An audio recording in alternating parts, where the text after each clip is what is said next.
İsmail, soyadım Kurt. Evet. Çınar'da İmam Hatibim. Eşim sele lupus hastasıdır.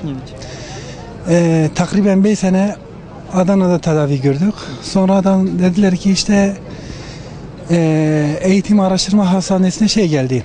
Romatoloji bölümü geldi. Biz burada devam ettirdik. Ondan sonra 4 aydan beri o doktor yok. Örneğin bugün ortopedi doktoru beyin cerrahi istediği beyin cerrahi vardı. Ondan sonra hematoloji istediği hematoloji doktoru vardı. En önemlisi olan şeydir, romatolojidir. Romatoloji yok. Burada benim bildiğim, tanıdığım kadarıyla belki yüzlerce insandan daha fazla bu hastalığa maruz kalan insanlar var. Mağdur duruma düşmüşler. Onun gelmesini istiyoruz. Bu konuda biz çok mağdur duruma düşüyoruz. Mesela ben gitmek istiyorum ama gidemiyorum. Çocuklarım ufaktırlar. Okula gidiyorlar. Kış geldi biliyorsunuz. Biz o konuda mağduruz. Bu mağduriyetin giderilmesini istiyoruz.